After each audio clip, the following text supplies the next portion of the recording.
Happy new year. So ఈ సమయంలో మనము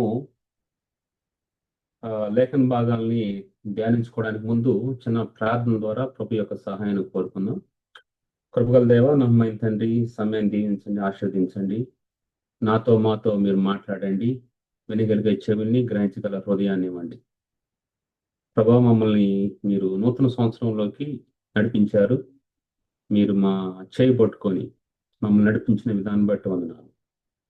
మేము మా జీవితాన్ని చూసినప్పుడు దేనికి కూడా యోగ్యులం కాదు.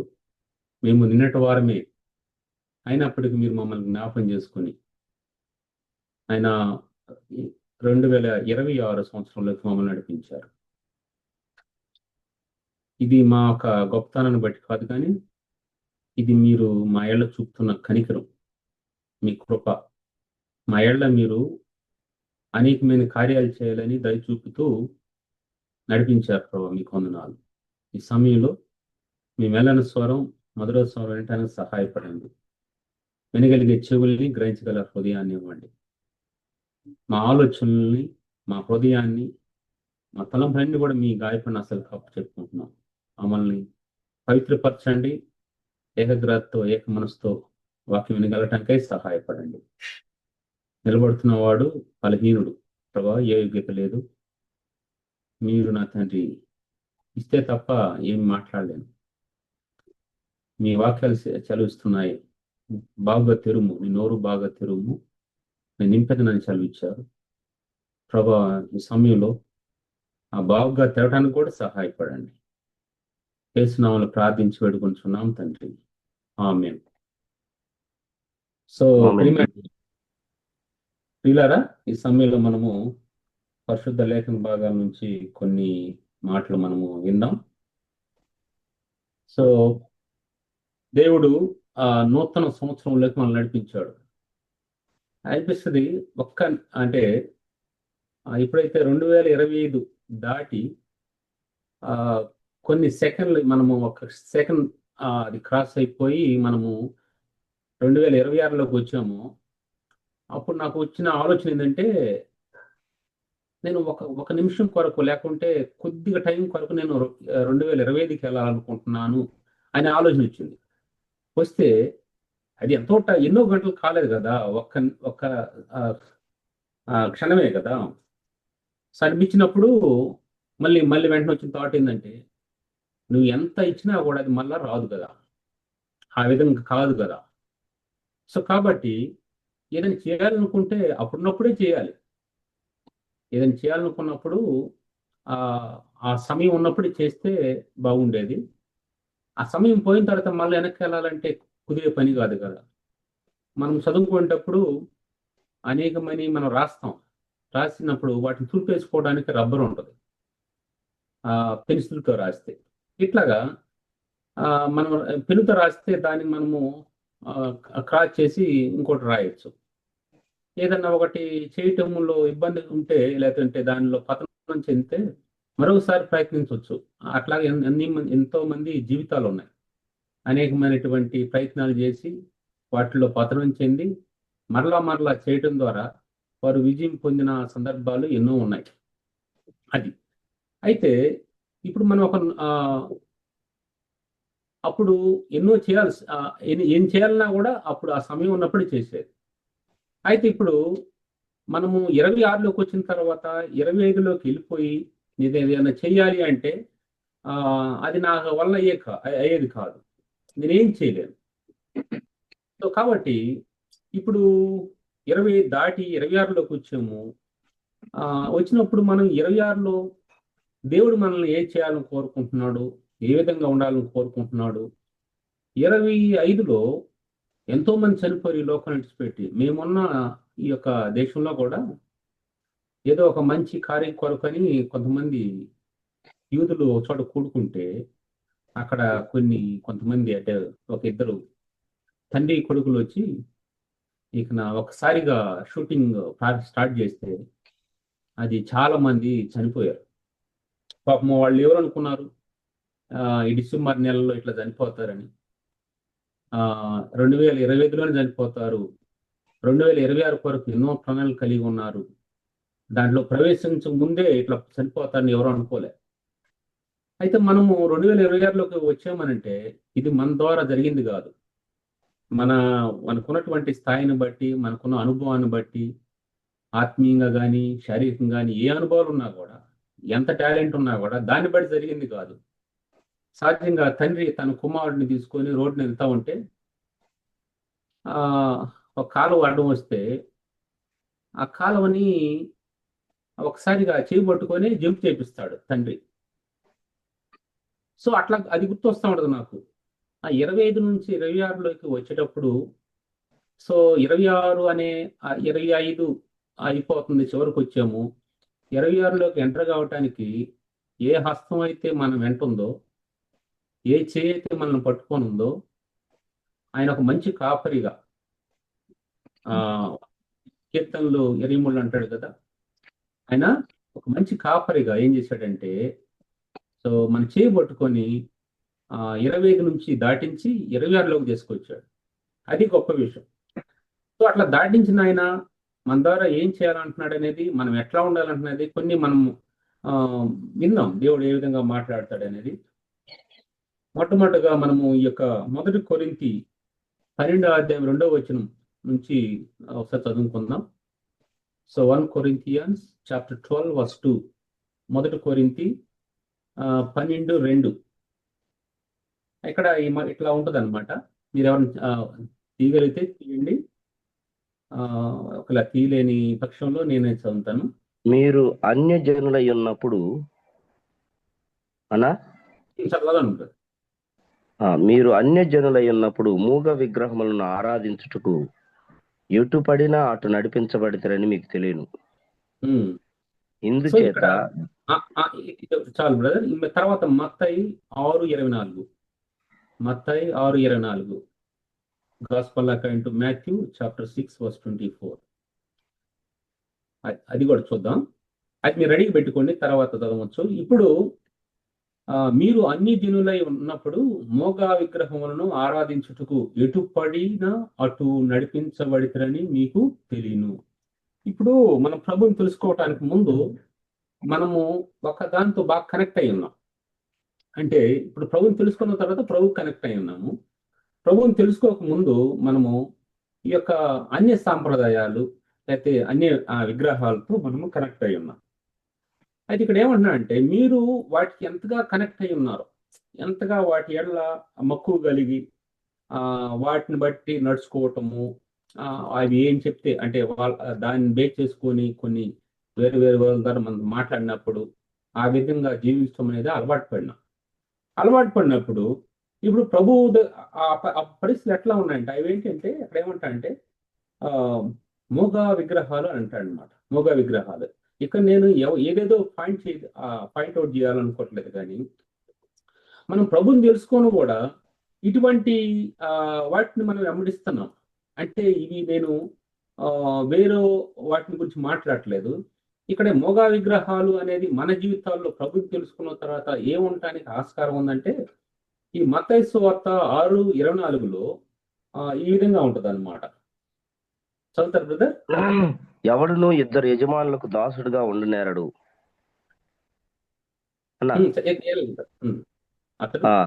అతడు ఒకరిని ద్వేషించి ఒకరిని ప్రేమించును, లేదా ఒకరిని పక్షముగా ఉండి ఒకరిని తృణీకరించును. మీరు దేవునికిని సిరికిని దాసులుగా ఉండనేరరు. ఇక్కడ మనము ఇక 2 ఉన్నాయి మన ముందు. అంటే దేవుడు సిరి అనే 2 ఉన్నాయి.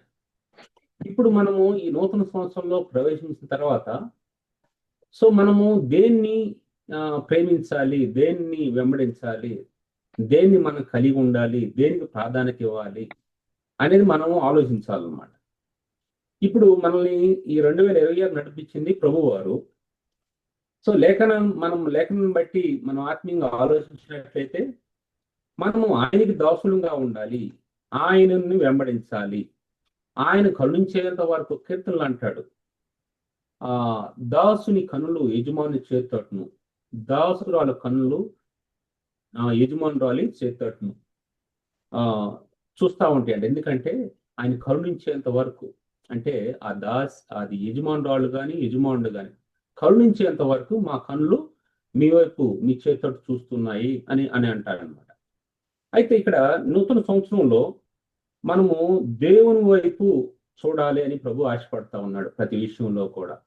మన జీవితాల్లో ఏది కూడా మనల్ని ఒక విగ్రహంగా లేకుంటే ఒక ఆ, మూగ వస్తువు ఏదైతే మన జీవితాల్లో ఒక జీవము లేనిది మన జీవితంలో ఏదైతే ఉండి మనల్ని కంట్రోల్ చేయాలని, నియంత్రించాలని, మనల్ని తన ఇష్టానుసారం నడిపించాలని, దేవుని నుంచి దూరంగా తీసుకెళ్లాలని, దేవునితో ఉన్న సంబంధాన్ని చెడగొట్టాలని, దేవుడు మన నుంచి ఆశిస్తున్నది అది ఇవ్వకుండా ఉండాలని, ఆయన కొరకు మనం ఫలించకుండా చేయాలని, ఏదైతే మనకు అడ్డంకి ఉంటుందో దాన్ని మనము ఫైండ్ అవుట్ చేయాలి.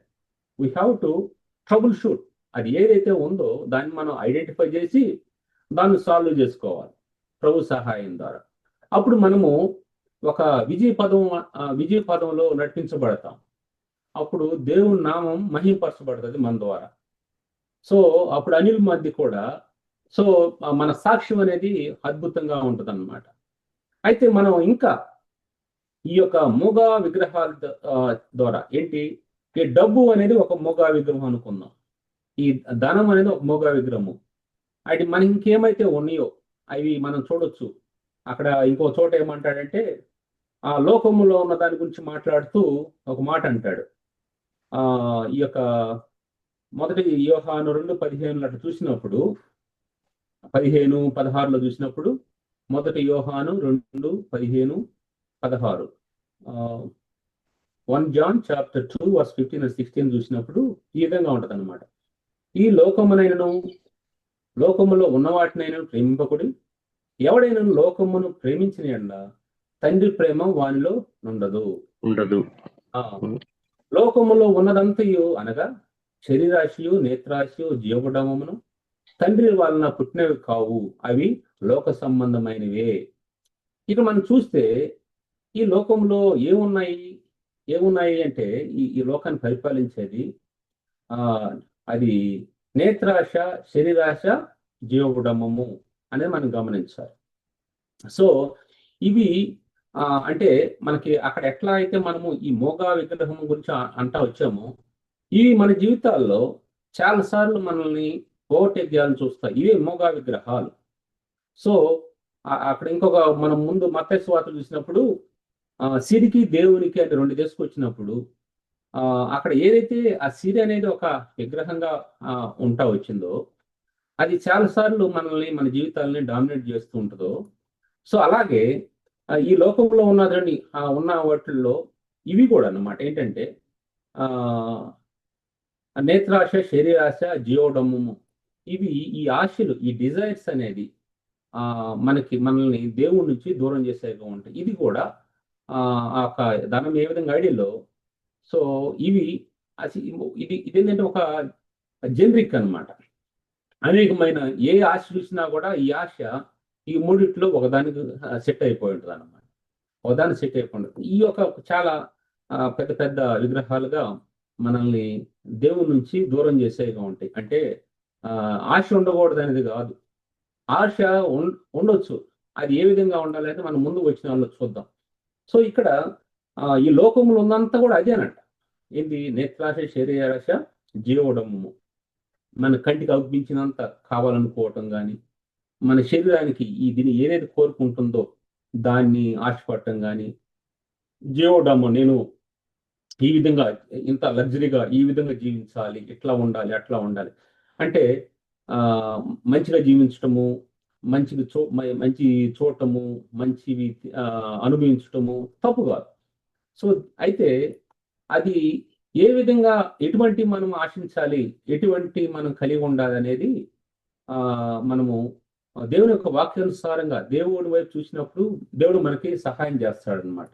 అక్కడ ఒక మాట అంటే ఏమంటాడంటే, సో ఈ యొక్క యాకోబు రాసిన పత్రిక 1:14 ఏమంటాడంటే, అక్కడ మొదటి యోహాను పత్రిక 5:14 ఏమంటాడంటే, 1 John chapter 5 verse 14, మొదటి యోహాను పత్రిక 5వ అధ్యాయం 14 ఏమంటాడంటే, ఆయనను బట్టి మనకు కలిగిన ధైర్యం ఏదనగా ఆయన చిత్తానుసారంగా మనం ఏది అడిగినను ఆయన మన మనవి ఆలకించుననేది. ఆయన చిత్తానుసారంగా ఏది అడిగినా కూడా, అంటే మనము ఆ కోరికలు లేకుండా ఉండొద్దని కాదు, కోరికలు ఉంటాయి. అయితే అడిగేవి, సో మనము ఆయన చిత్తానుసారంగా అడగాలంట. First we should know what is God's will. ఈ లోకంలో ఉన్నాయన్నీ కూడా వీటికి సంబంధించినవి కదంటే, వాటికి సంబంధించినవి అంటే అవి ఏవైతే దేవుని చిత్తానుసారమైనవో వాటిని మనం అడిగినప్పుడు దేవుడు ఖచ్చితంగా ఇస్తానంటున్నాడు. ఏది అడిగినా కూడా ఆయన చిత్తానుసారంగా అడిగినప్పుడు ఆయన ఇస్తానంటున్నాడు అనమాట. 14 వచనంలో ఏమంటున్నాడంటే, ఇదే మనకి ఆయనలో ఉన్నటువంటి కాన్ఫిడెన్స్ అంట. అది ఇంగ్లీష్లో 14లో ఉంటుంది, తెలుగులో ఏమో 13లో ఉంటుంది అనమాట. మొదటి యోహాను పత్రిక 5:14లో. ఆయన్ని బట్టి మనకు కలిగిన ధైర్యం ఏదనగా ఏముంది మనకి ధైర్యము ఆయన్ని బట్టి అని అంటే, ఆయన చిత్తానుసారంగా ప్రభు, ఇది మనం ఒకటి అడుగుతున్నాం అనుకో, ఇది అడిగేది ప్రభు చిత్తానుసారంగా, ఇది ప్రభుకి ఇష్టమేనా, ఇది నేను కలిగి ఉంటాం. నేను ప్రభుకి ఇష్టం లేకుండా ఇది ప్రపంచం అంతా నేను కలిగి ఉన్నా కూడా ఉపయోగం ఏంటి? నేను ప్రపంచానంతా సంపాదించినా కూడా నా కష్టం ద్వారా, నా ప్రయత్నాల ద్వారా నేను మొత్తం సంపాదిస్తే ఉపయోగం ఏంటి? దేవుని ఇష్టం లేకుండా, దేవుని చిత్తం కాకుండా ఎంతో మంది ఎన్నో రకాలుగా ఒకరిని మోసం చేసి, ఇట్లాగా క్రైస్తవుల్లో కూడా బోల్డ్ మంది వారిని మోసం చేసి, వీరిని మోసం చేసి, నేను ఇక్కడ ఒక పెద్ద ఆయన 76 సంథింగ్, దగ్గర 80, ఆయన ఇక్కడ పాస్టర్గా చేసి రిటైర్డ్ అయ్యాడు. అతను బెంగళూరులో ఒక చారిటీని రన్ చేస్తా ఉన్నాడు. అతను చెప్పిన మాటలన్నీ కూడా మంచిగా అనిపిస్తుంది. ఆయన సాక్ష్యము అంటే అతను పరిచర్య భారం ఉంది, సాక్ష్యం మంచిగా ఉంది. అతను ఇక్కడ ఏదైతే ప్రాపర్టీస్ కొన్ని అమ్మేసి అక్కడ మనము అక్కడ ఏదో అతను కొంచెం ప్రాపర్టీ ఉంటే తన పర్సనల్ది, సో దాన్ని అమ్మి పరిచర్యగా వాడాలి అని అతను ఆలోచించి, ఆ విధంగా అక్కడ ఉన్న ఎవరైతే పాస్టర్లు ఉన్నారో ఒక పాస్టర్ని అతను నమ్మి ఆయనకి ఇచ్చాడు అనమాట ఆ బాధ్యత. అతను నమ్మేసిన తర్వాత, సో ఇతనికి డబ్బులు పంపించాలి కదా, అతను ఎక్కువ అమౌంట్ పంపించే క్రమంలో ఒక 10 లక్షలు పంపించకుండానే పంపించానని చెప్పేసి అబద్ధం ఆడాడు. ఆయన అక్కడ పరిచర్య చేస్తున్నాడు. మీరు ఆలోచించండి, ఈ ధనం దగ్గరికి వచ్చినప్పుడు ఎటువంటి పరిస్థితులు వస్తా ఉన్నాయో. సో అతను చాలా బాధపడ్డాడు, చెప్పాడు ఇట్లాగా, సో ఈ విధంగా జరిగింది, ఈ విధంగా జరిగింది అని చెప్పాడు. అతనితో ఇతను ఎంతో వివరించినా కూడా అతను వింటలేదు. నీ కాళ్ళు నేను పంపించేసాను అంటా ఉన్నాడు.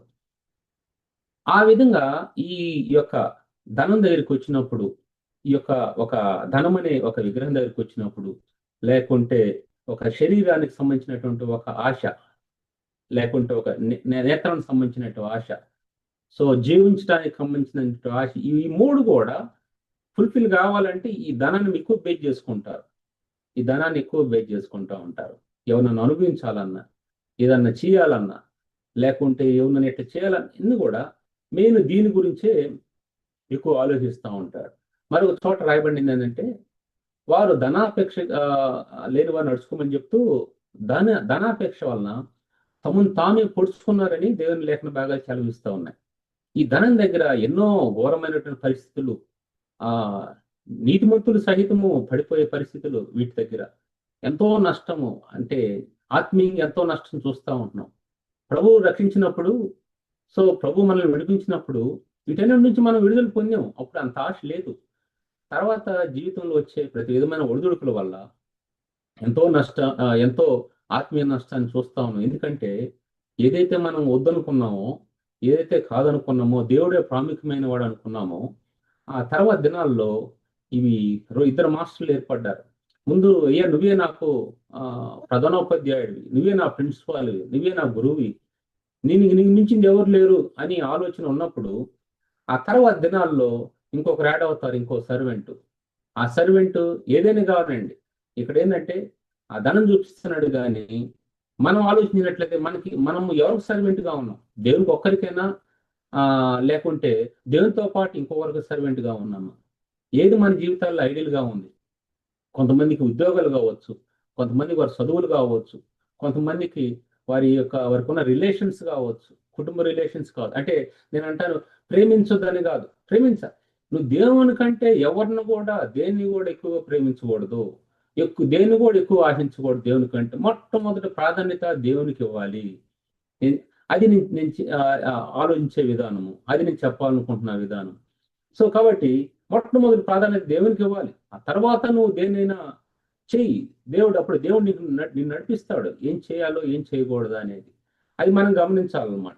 ఇక అంటాడు స్వకీయ దురాశ చేత ప్రతి ఒక్కరంట జేమ్స్ 1:14 ఏమంటాడంటే, యాకోబు 1:14 ప్రతి వాడు తన స్వకీయ దురాశల చేత ఏడవబడి మరులు కొల్పబడిన వాడై సొంత దురాశ, అంటే ఆశ ఉండటం వేరు, కానీ ఈ దురాశ అనేది ఎంత విపరీతమైన ధోరణికి తీస్తుందంటే, ఇప్పుడు ఆ మనిషి ఎంతో మంది ప్రసంగాలు చేసిన వ్యక్తి, ఎన్నో విధాలుగా ప్రవర్తించినటువంటి వ్యక్తి, ఆ మనిషి ఎంతో మందిని ప్రభువుకు నడిపించడానికి ప్రయాసపడిన వ్యక్తి ఒకసారిగా ఈ మనీ దగ్గరికి వచ్చేసరికి ఏమైపోయింది, 10 lakhs అతను నేను తీసుకోలేదు, నేను మాలే నీకు పంపించేసాను అని చెప్పడం ద్వారా అతని సాక్ష్యం ఏమైపోయింది అక్కడ. ఎక్కడ తను రూమ్ ఇచ్చాడు అక్కడ.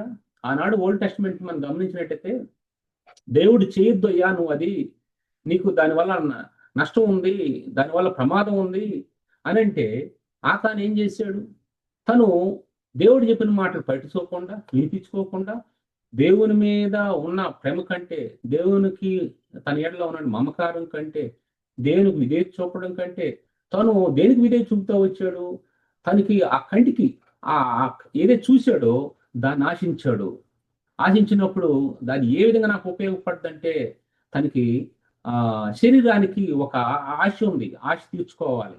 ఆశ ఎట్లాగా జీవించడం ద్వారా తీర్చుకోవాలి, నేను ఈ విధంగా జీవించాలి, ఇంత లగ్జరీగా జీవించాలి అని తను ఆశించిన వాడుగా ఏది చేయొద్దు అన్నట్టు చేసినప్పుడు ఎంత నష్టపోయాడు. ఒకవేళ కానీ అతను కానీ అట్లా చేయకుండా ఉంటే ఆ తర్వాత దేవుడు ఇంకొక చోట హాయిపట్నం ఇంకో చోట తను ఏమన్నాడంటే అది దాని మీద యుద్ధానికి వెళ్ళినప్పుడు మొత్తం తీసుకోమంటాడు అక్కడ. అంటే దేవుని సమయం కొరకు మనం ఎదురు చూడకుండా మనం దీనికి మించి ఇంకోటి లేదని ఆలోచిస్తే, దేవుని మాటకి ఇదైతే చూపితే నష్టపోయంగా ఉంటాము. దేవుడు దాని యందు ఆశించడు అని మనం గమనించాలి. ఈ నూతన సంవత్సరంలో ప్రవేశించబడినప్పుడు మనం ఒకసారి ఆలోచించాలి, ఏ విగ్రహాలు మనకు అడ్డం కావుంటున్నాయి. ఆనాడు ఏ విధంగా ఆకాను దాస్తూ వచ్చాడు, ఏమైనా దాయబడి మనలో దాయబడినవి మనలో ఉంటున్నాయా అది చూడాలి. ఏ ఫామ్ లో ఉంటున్నాయి అవి మీరు ఏదైనా ఆలోచించండి. ఇది దేవుని నుంచి నన్ను దూరపరుస్తుంది, ఈ దేవుని కంటే ఎక్కువగా నేను ప్రేమించే విధంగా చేస్తుంది అని మనకు అనిపించినప్పుడు దాన్ని తీసుకోవడం మంచిది. అందుకని యెహోవా ఉపకరణం మోయేవారులారా, ఇంకో చోట అంటే దేవుని లేఖన భాగాల్లో ఆ రెఫరెన్స్ నాకు గుర్తులేదు, కానీ యెహోవా ఉపకరణం మోయేవారులారా మిమ్మల్ని మీరు శుచిపరచుకోండి అంటాడు. కాబట్టి యెహోవా ఉపకరణలు మనం మోస్తున్నప్పుడు, యెహోవా ఏందో భయభక్తులు కలిగి నడుచుకుంటున్నప్పుడు, ఆయన పాత్రలుగా వాడబడుతున్నప్పుడు మనము లోకంలో అందరూ చేసినట్టుగా మనం చేయలేము, మనం చేయకూడదు. అది మనం ప్రభు చెప్పింది చేయాలి. సో అక్కడ ముందు మనం చదివినప్పుడు 1 కొరింథీ 12:2 చేయనప్పుడు మూగ విగ్రహములను ఎటు పడినా అటు నడిపింపబడితిరని. అప్పుడేమో మనం ప్రభుని తెలుసుకున్నప్పుడు అవి ఇటు గాలి కొడితే అటు వెళ్తా ఉండాం, ఎటు గాలి కొడితే. ఇక్కడ చూడండి, కొన్నిసార్లు తుఫాన్ అన్నప్పుడు గంటకి ఎన్ని వాతావరణ సూచిక నుంచి ఇట్లాగా అనౌన్స్మెంట్ వస్తుందన్నమాట. గంటకి 200 కిలోమీటర్ల వేగంతో ఈదురు గాలులు, ఆ గాలు ఈ గాలు అని ఏదో చెప్తా ఉంటారు. ఆ గాలి వచ్చినప్పుడు మనిషి దానికి పడిపోవటము, ఎటువైపు కొడితే దానికి ఆపోజిట్లో పడిపోవటము, ఆ గాలికి ఉంటుంది అంత ప్రభావం. అట్లాగా ఈ మూగ విగ్రహాలకి ఎటువంటి ప్రభావం ఉన్నిందంటే, మనల్ని ఎటు పడాలంటే అటు పడేస్తామని, అప్పుడు ఎటు పడాలంటే పడేస్తున్నప్పుడు ప్రభు చూశాడు మనల్ని, అరే వీళ్ళేంద్ర నేను నా రూపంలో నా పోలు చెప్పు నేను తయారు చేసుకుంటే వీళ్ళు ఎటు పడితే అటు పడిపోతున్నారు. సో ఎవరు మాట వింటున్నారు, ఎవరు వెంట నడుస్తున్నారు అని ప్రభు గమనించి మనం రక్షించుకొని వాటి నుంచి మనం విడుదలిస్తే, మనము వాటిని ఇంకా గమనించే వారంగా సరే అవి వదిలేసాము. అయితే ప్రభుని తెలుసుకున్న తర్వాత ఇంకా వేరే విగ్రహాలు మనం తయారు చేసుకున్నాం. వేరే మంత్రాలు తీసుకున్నాం. అదే మన ఇంతవరకు మాట్లాడుకున్నది. ఈ శరీరాశ, నేత్రాశ, జీవపుడము అనే వాటికి లోనైపోయి ఆ క్రమంలో మనము ఈ యొక్క ధనము కానీ మనకి ఏదైతే ఉందో ఎక్కువగా దీని గురించే చాలా మంది డిస్టర్బ్ అవుతూ ఉంటారు. అది మనకి ఇంకా దేవుని కంటే ఏది ప్రేమించినా కూడా మీరు లిస్ట్ చేసుకోండి. సంబంధాలు కానీ మనం చేసే పనులు కానీ ఏదైనా కూడా వాటన్నిటి నుంచి మనము విడుదల పొందాలని, వాటి నుంచి మనము తప్పించబడాలని, మన డైరెక్షన్ వాటి నుంచి మార్చుకోవాలని ప్రభు ఆశపడతా ఉన్నాడు. ఏంటంటే ప్రభు మన ప్రతి ఆశని తీర్చేవాడు. మన ప్రతి ఆశ పడొద్దని కాదు, ఆయన మన ప్రతి ఆశని తీరుస్తాడు. ఎట్లంటే మన ఆశ అనేది ఇది నేను ఇది కోరుకుంటున్నాను, ఇది కలిగి ఉంటామో దేవుని చిత్తమా దేవుని చిత్తం కాదా, ఎవరో కలిగి ఉన్నారని పక్కింటి వారు లేకుంటే ఇంకొకరు నా కొలీగ్ ఫలానాళ్ళు ఇట్లా చేశారు, ఇట్లా కలిగి ఉన్నారని నేను ఇట్లాగా కలిగి ఉండటం అవసరమా? ఇది దేవుడు ఏమనుకుంటున్నాడు దీని విషయంలో? ప్రభువా నేను ఇట్లా అనుకుంటున్నాను, please let me know your will. నయాన్ని మీ చిత్తాన్ని నాకు తెలియజేయండి. నేనేదో నా కన్నుతో చూశాను కాబట్టి ఈ కంటికి ఉన్న ఆశని బట్టి నేను నా వెంట నేను దాన్ని ఆశించి నేను ఎట్లా అనుకుంటున్నాను, కాబట్టి మీ చిత్తం మేము తెలియజేయండి అని ప్రభువుని అడిగితే ప్రభువు తెలియజేయకుండా ఉంటాడా? తన ప్రాణం ఇచ్చి మనం విమోచించిన ఆయన, తన ఒక్కగానే ఒక కుమారుణ్ణి మనకి ఇవ్వటానికి వెనుక అనేటువంటి ఆయన మనకి ఏది అవసరం అది ఇవ్వకుండా ఉంటాడా? లేకుంటే మనము అడిగినప్పుడు ఇది కలిగి ఉంటాం నీ చిత్తమా నీ చిత్తము కాదు అడిగినప్పుడు చెప్పకుండా ఉంటాడా? మన విషయంలో అంతగా ఆయన ఆలోచించి ఏదో 10 మంది కుమారులు ఉంటే ఒక కుమారుడిని ఇచ్చాడని కాదు. అయితే ఒక్కగానొక్క కుమారుడు మనకి ఇచ్చినప్పుడు ఆయన ఎంతగా ప్రేమిస్తేనే ఒక కుమారుని ఇచ్చాడు. అటువంటిప్పుడు మనం అన్న అడిగామంటే ప్రభా ఇది కలిగి ఉంటాం మీ చిత్తం కాదని తెలియజేయకుండా ఉంటాడా? అందుకని అక్కడ అంటాడు కదా, ఆయన చిత్తానుసారంగా ఏదైనా కూడా ఆయన కాదండు. అయితే ఆ చిత్తం తెలుసుకొని మనం అడిగినప్పుడు ఖచ్చితంగా జరిగిస్తాడు. ఆయనకు అసాధ్యమైనది ఏం లేదు. సో ప్రధానికి ప్రతి కూడా మనకి అసాధ్యమైనవి కాదు, చాలా అసాధ్యమైనవి ఉంటాయి. అయితే ప్రభువు మాత్రం అన్ని కూడా సాధ్యమే. అయితే మనం ఆయన అడగాలి, ప్రభు ఇది నేను అనుకుంటున్నాను, ఇది కావాలనుకుంటున్నాను, నేను ఈ ఫీల్డ్ వెళ్ళాలనుకుంటున్నాను, నేను ఈ విధంగా చేయాలనుకుంటున్నాను, మీరు మాట్లాడండి అని అడిగినప్పుడు ప్రభు మనతో మాట్లాడుకుంటాడు. ఖచ్చితంగా ఆయన మాట్లాడతాడు. కాబట్టి మనము ఈ నూతన సంవత్సరంలో ప్రవేశించినప్పుడు చూడు, ఆయన ఒక మంచి కాపరిగా మనతో ఉండి ఆయన ఏం చేశాడు, మోసుకుంటా వచ్చేసాడు. అక్కడ అంటాడు కీర్తన 37:4 అంటాడు, సామ్స్ 37:4 ఈ విధంగా అంటాడు, యెహోవాను బట్టి సంతోషించుము, ఆయన నీ హృదయ వాంఛల్ని తీర్చును. నాకు ఏదైతే ఉందో, ఏదైతే నశించిపోయేదో, ఏదైతే స్థిరకాలం ఉండదో దాన్ని బట్టి నేను సంతోషించడం కాదు, అది వచ్చింది పోద్దన్నమాట. సో అయితే దాన్ని బట్టి కాదు, మనం బట్టి సంతోషించింది యెహోవాను బట్టి సంతోషించుము, ఆయన నీ హృదయ వాంఛలు తీరుస్తాడు. ఏ హృదయ వాంఛలు తెలుసా? అయితే ఆయనకి ఇన్లైన్ గా ఉన్నాయో, ఏవైతే ఆయన చిత్తానుసారంగా మనం అడుగుతుంటున్నామో, ఏవైతే ఆయన చిత్తానుసారంగా మనం ఆశ కలిగి ఉన్నామో వాటిని ఆయన తీరుస్తాడు.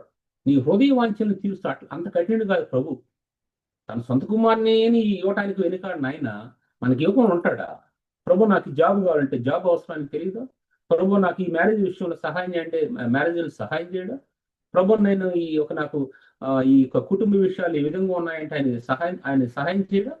నాకు ఈ డెసిషన్ తీసుకునే విషయంలో నేను చాలా తర్జన భర్జన అవుతున్నాను ప్రభు అని అంటే ఆయన మనతో మాట్లాడ్డా, మనకి చూపించడా మన డైరెక్షను. మనము చాలాసార్లు దేవుడు చెప్పిన డైరెక్షన్లోకి వెళ్ళటం కంటే, దేవుని అడగటం కంటే, దేవుని దగ్గర ఆ సమాధానం కోసం వెయిట్ చేయటం కంటే, ఈ యొక్క మోడర్న్ వరల్డ్లో ఇన్స్టెంట్ యుగంలో మనం ఉండి అన్ని కూడా త్వరగా జరిగిపోవాలనే ఉద్దేశంతో వాళ్ళు ఏం చేశారు, వీళ్ళు ఏం చేశారు చూసి కాపీ కొట్టే పరిస్థితులు ఉంటాయి.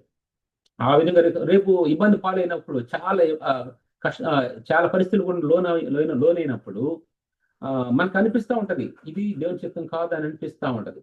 అట్లా అనిపించినప్పుడు కూడా మనం వినకుండా అట్లా ముందుకు పోవటం వల్ల దానివల్ల వచ్చే నష్టం బట్టి తర్వాత మన దేవుని దగ్గరికి వచ్చి ప్రభు ఇది ఇట్లని ఒక అసహనాన్ని వ్యక్తపరిచే పరిస్థితులు చాలాసార్లు వస్తూ ఉంటాయి.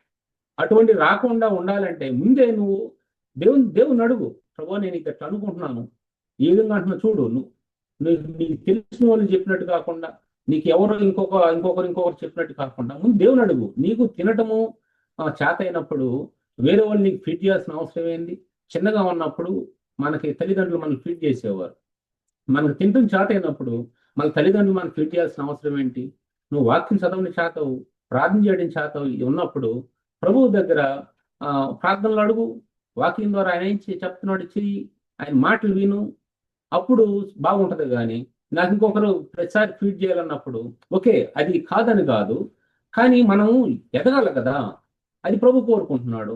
సో ఇటువంటి పరిస్థితులు వచ్చిన ప్రభు దగ్గర రా, దేవుని వాక్యం చదువు, దేవుని మాటలు విను, దేవుడు మాట్లాడుతూ ఉంటాడు. సో మాట మీదే చూపించు. దేవుడు అప్పుడు గొప్ప గైడెన్స్ ఇవ్వకుండా ఉంటాడా? విజయం ఇవ్వకుండా ఉంటాడా? మనకున్నటువంటి దేనికి మనకి ఇబ్బందిగా ఉంటున్నామో, దేని పరిస్థితుల్లో మనము దేవునికి దూరంగా అవుతున్నామో, దేవుని విషయంలో సంతోషపెట్టలేకపోతున్నామో, వాటి నుంచి దేవుడు తప్పించడా?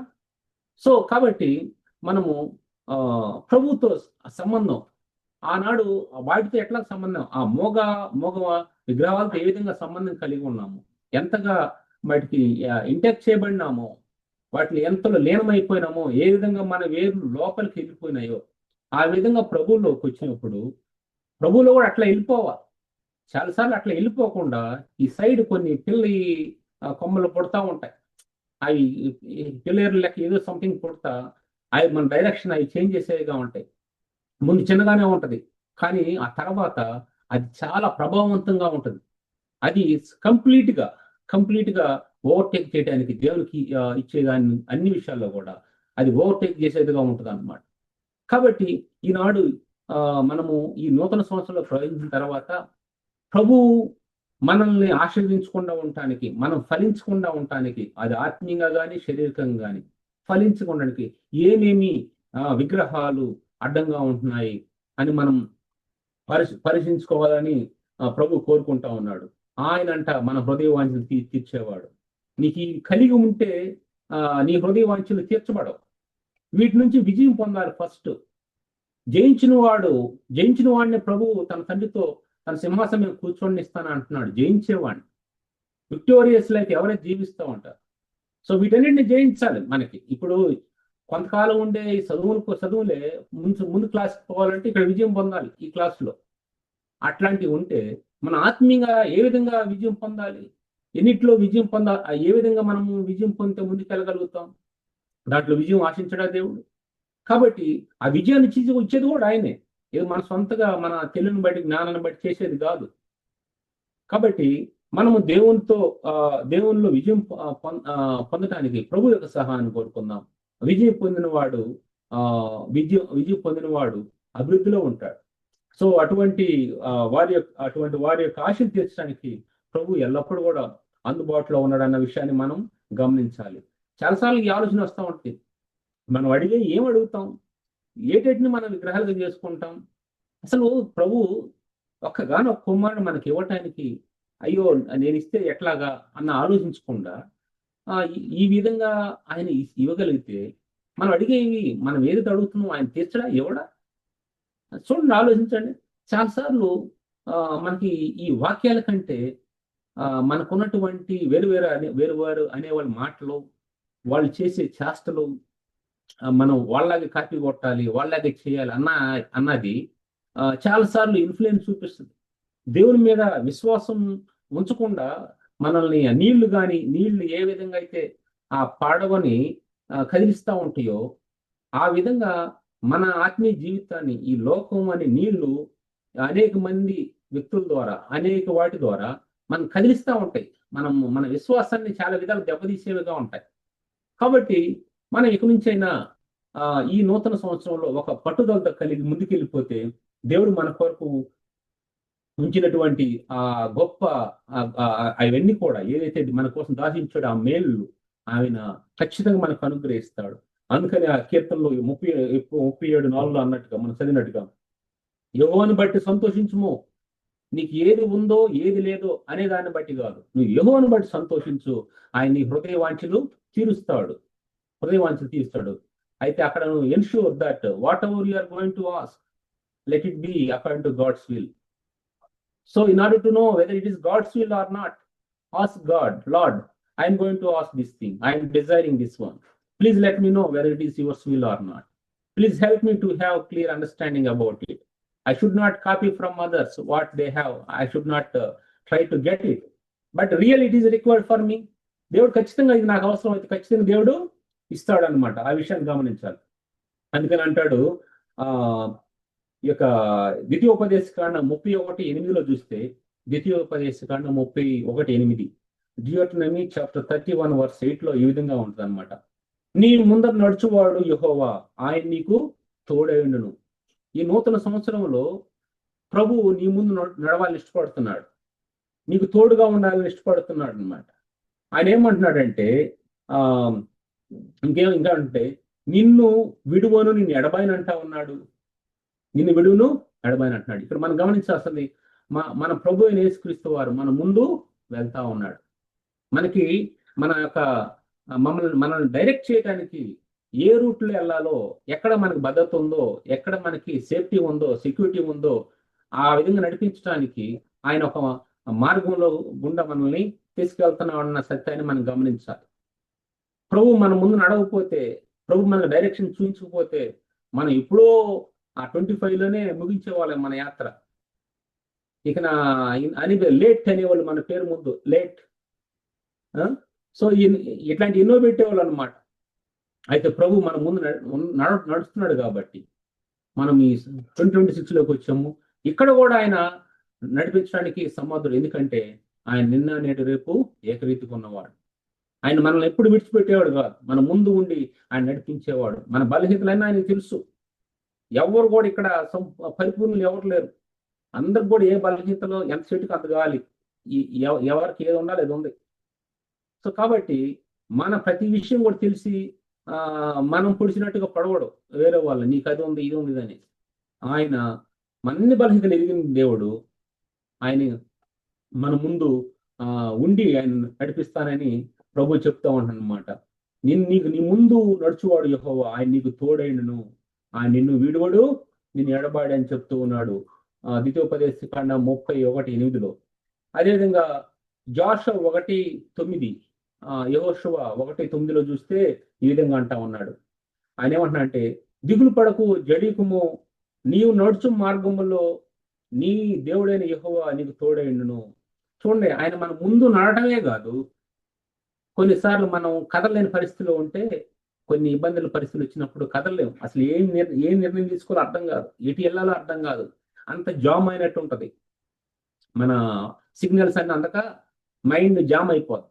జామ్ అయినప్పుడు ఆయన మళ్ళీ మన దగ్గరికి వచ్చి, ఏమయ్యా బాగున్నావా, ఏంటి నా కుమారుడు ఎట్లా ఉన్నావు అని ఉండి మన భుజం తట్టి నడు సో ఇట్లా వెళ్తే నీకు బాగుంటుంది, కానీ నడు ఇట్లాగా, ఎందుకు వరి అవుతున్నావు, నిర్మాణంగా నీ తోడు కాబట్టి నడు అనేసి ప్రభు మన భుజం తట్టి నడిపిస్తాడు. ఆయన ముందు నడటమే కాదు, మళ్ళీ మన దగ్గరికి వస్తాడు ఎక్కడ నాగిపోయామంటే. చూడండి, తండ్రి కొన్నిసార్లు తండ్రి వెళ్తా ఉంటే పిల్లోడు వెళ్తా ఉంటాడు వెంట, ఒక్కోసారి పిల్లోడు ఆగిపోతాడు.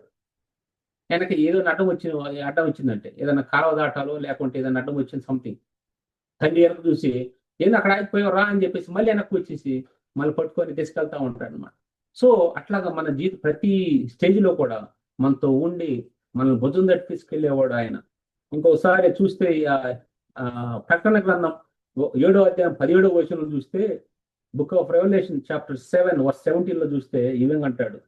ఆయన ఏమంటున్నా అంటే, ఏలయనగా సింహాసన ముందుండు గొర్రె పిల్ల వారికి కాపరి అయి జీవ జలముల బొగ్గల యొద్దకు వారిని నడిపించును, దేవుడే వారి కనుల నుండి ప్రతి భాష బిందువును తుడిచివేయను. అనుకోగాక నువ్వు వెళ్తున్న పరిస్థితులు నేను ఎవరు చెప్పుకోవాలి, నేను ఇంత బాధగా ఉంది, నాకు ఇంత వేదన ఉంది, నాకు చుట్టూరు అన్ని ఇబ్బందులే, నాకు అసలు ఎక్కడ కూడా డోర్ ఓపెన్ చేసినట్లేదు, అన్ని డోర్లు మూయబడినాయి. అయితే తన పిల్లలకి దేవుడు ఒక చోట ఎప్పుడు ద్వారం తెరిచి ఉంచుతాడు అనమాట. సో అక్కడ ఏమంటున్నాడంటే, నీ కనుల భాష బిందువులు ఆయన తుడిచివేయండి. నువ్వు దుఃఖంతో బాధతో ఉన్నావా, చెప్పుకోలేని పరిస్థితిలో ఉంటే అప్పుడు ఆయన చూస్తా ఊరుకోడు, నోట్లో వేసుకొని ఎంత మంచిగా ఏడుస్తున్నావు అని అనడం. నీ దగ్గరికి వస్తాడు, నీ ముందు నడిచిన ఆయన, నీ భుజం కూడా తట్టిన ఆయన, నీ కన్నీళ్ళు కూడా తుడిచేది ఆయనే, నీ కన్నీళ్ళు తుడిచేది ఆయనే అన్నమాట. కాబట్టి ఈ సత్యాన్ని మనం గమనించి ప్రభు మనకి ఇచ్చినటువంటి గొప్ప ధన్యత ఆయన పిల్లలుగా ఉంటాం. తన పిల్లలు ఈ విధంగా అవుతున్నప్పుడు ఏ తండ్రి సహిస్తాడు? ఈ లోక తండ్రి సహించడైతే పరలోక తండ్రి ఎట్లా సహిస్తాడు అనుకుంటున్నాం మనం? ఆయన మన కన్నుల్లో ప్రతి భాష బిందువు చూసేస్తాడు. ఈ మనకి బంధువులు కానీ, ఫ్రెండ్స్ కానీ, ఇంకెవరైతే ఉన్నారో వాళ్ళు పట్టించుకోవచ్చు, పట్టించుకోకపోవచ్చు. కానీ మనలో ఉన్న ఆయన ఈ లోకంలో ఉన్న వాటికంటే అన్నిటికంటే మించిన ఆయన మన ప్రతి భాష బిందు తుడిచేవాడు. మన ప్రతి వేదన ఆయన గుర్తెరిగినవాడు, మనకు తెలిసినవాడు. మన మన ప్రతి పరిస్థితి ఆయన ఎరిగినవాడు. మన కన్నీళ్ళు ఆయన తుడిచేవాడు అనమాట. అందుకని అంటున్నాడు కీర్తనలు 23:1-3 చూస్తే అక్కడ ఈ మాట అంటున్నాడు. Psalms chapter 23 verse 1-3. యెహోవా నా కాపరి, నాకు లేమి కలుగదు. ప్రభు మన కాపరిగా ఉంటే ఇంకా మనకి ఏమి తక్కువ ఉంటుంది చెప్పండి. ఇంకొకరు కాపరిగా ఉంటే వాడు స్వార్థపరుడుగానో, లేకుంటే వాడు మోసగాడుగానో, లేక ఇంకో విధంగా ప్రవర్తించవచ్చు. స్వార్థంతో ముందు నాకు కావాలి, తర్వాత వాళ్ళకని అంటాడు. కానీ ఈ కాపరి ముందు తన గొర్రెలకు ఫీడ్ చేసి ఆయన వారి కడుపులు నిండియా లేదా, వారి ఆశ తీరిందా లేదా, వారికి సహాయం అందిందా లేదా అని చూసి ఈయన. కాబట్టి ఆయన మంచి కాపరిగా మనకున్నాడు.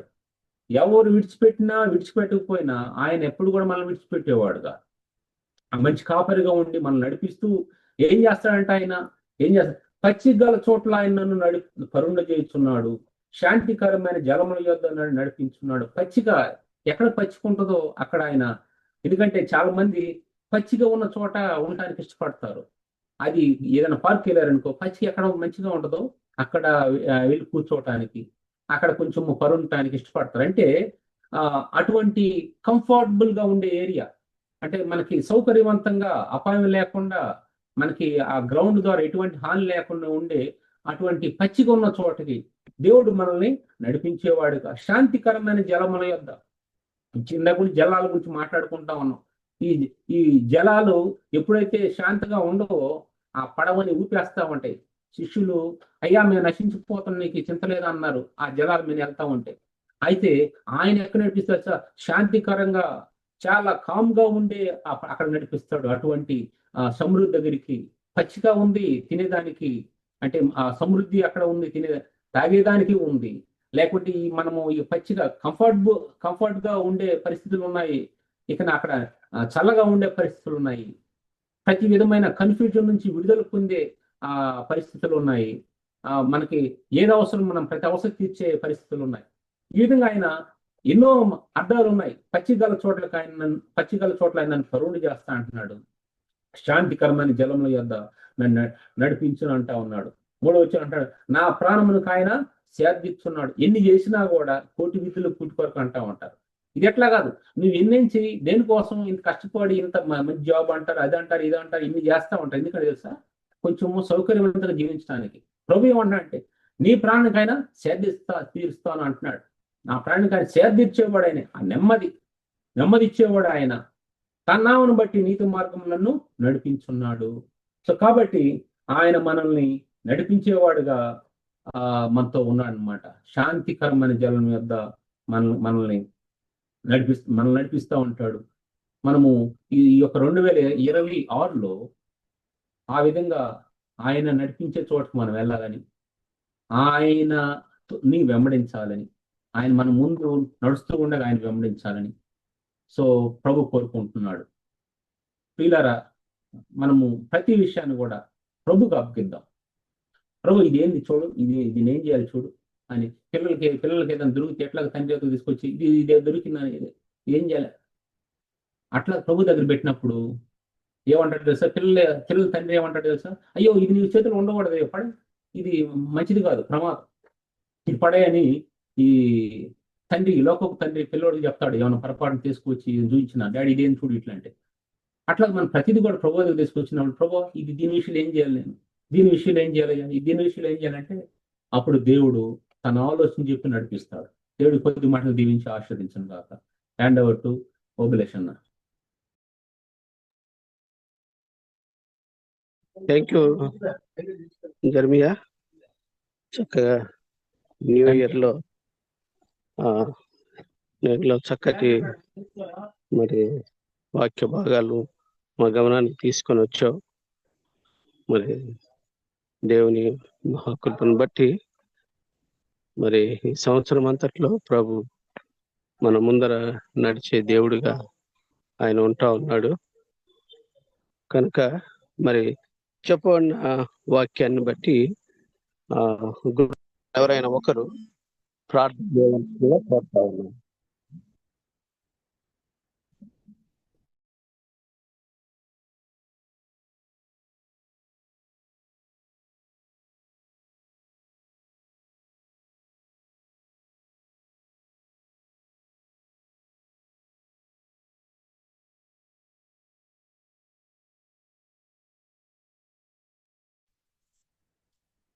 ప్రార్థన చేద్దామన్నా. తండ్రి, మీకు వందనాలు, స్తోత్రాలు. మా మధ్యలోని తీసుకొని వచ్చినటువంటి వాక్య భాగాన్ని బట్టి మిమ్మల్ని స్తుతిస్తూ ఉన్నాం. మీరు ఎంతైనా గొప్ప దేవుడివి, సర్వోన్నతుడివి దేవా. మరి ఈ ప్రభా, మరి దైవ చిత్తానుసారంగా మేము ఏది అడిగినా సరే మాకు ఇస్తానని చెప్పావు. అదేవిధంగా చాలా సందర్భాల్లో మేము నీకు కాకుండా లోకంలో ఉన్నటువంటి ధన ఆపేక్ష కలిగి వానికి దాసునిగా ఉండటానికి ఇష్టపడతా ఉంటాం. ఆ విధంగా ఉండకూడదని మమ్మల్ని హెచ్చరించినందుకే మీకు వందనాలు. మా జీవితంలో చాలా గలిబిలి, చాలా ఆందోళన మధ్యలో మేము వెళ్తా ఉన్నప్పుడు మా ముందు నడిచి మమ్మల్ని మంచి ప్రాంతానికి నడిపించే దేవుడుగా మీరు ఉన్నారని చెప్పినందుకు స్తోత్రాలు. మాకెవరు తోడులేరు, మమ్మల్ని కాచేటటువంటి వారు లేరని అనుకుంటా ఉన్నప్పుడు మాకు మంచి కాపరై మమ్మల్ని నడిపించడానికి, సమృద్ధి కలిగినటువంటి ప్రాంతానికి నడిపించడానికి ప్రభా, మరి శాంతికరమైన జలముల యొద్ద మమ్మల్ని నడిపించడానికి మీరున్నారు అనేటటువంటి మాటలు ప్రభా మా వెనుకలోనికి మీరు తీసుకొచ్చినందుకే మిమ్మల్ని స్తుతిస్తా ఉన్నాం. తండ్రి, ఈ నూతన సంవత్సర ఆరంభ దినాల్లో మేము ఉంటుండగా దేవా, మరి మేము కొన్ని కమిట్మెంట్స్ తీసుకొని దేవా, మరి నీకోసం ప్రభా మరి బ్రతకటానికి ఈ సంవత్సరం అయినా సరే నీకోసం ప్రభా నమ్మకమైన జీవితాన్ని జీవించడానికి సహాయం చేయమని ప్రార్థిస్తూ ఉన్నాం. దేవా, మరి లోకంలో చాలా ఉన్నాయి. లోకంలో ఉన్నదంతా కూడా ధనాశ, ధనాపేక్ష, నేత్రాశ, శరీరాశ, జీవపటము తండ్రి. మరి దేవుని చిత్తం వాటన్నిటిని విడిచిపెట్టి దైవ చిత్తానుసారమైన జీవితాన్ని మేము గడపాలని మీరు కోరుకుంటూ ఉన్నారు. అటు రీతిగా జీవించినట్లుగా శక్తిని, బలాన్ని అనుగ్రహించమని ప్రార్థిస్తూ ఉన్నాం. మా దేవ మహోన్నతుడా, మరి మీలో మాకు కాన్ఫిడెన్స్ ఇచ్చారు తండ్రి. ఎందుకంటే ప్రభా, మరి ప్రార్థనా పూర్వకంగా నీ చిత్తానుసారంగా మేము ఏది అడిగినా సరే ఇస్తానని చెప్పావు తండ్రి. మరి అటు రీతిగా నీ చిత్తానుసారమైన అడగటం మాకు నేర్పించమని, నీ నా మహిమార్థం కోసం ఈ లోకంలో జీవించడానికి సహాయం చేయమని వేడుకుంటూ ఉన్నాం. జెర్మియాని మా మధ్యలో నిలువపెట్టి ఈ మాటలన్నింటినీ మాకు గుర్తు చేసినందుకే మిమ్మల్ని స్తుతిస్తా ఉన్నాం తండ్రి. మరి వాక్యానుసారమైన జీవితాన్ని మేము కలిగి ఉండి ప్రవర్తించినట్లు సహాయం చేయమని మా ప్రభును, మా రక్షకుడు యేసుక్రీస్తు నామంలో స్తుతించి ప్రార్థించి అడిగి పెట్టుకుంటున్నాం తండ్రి. ఆమేన్.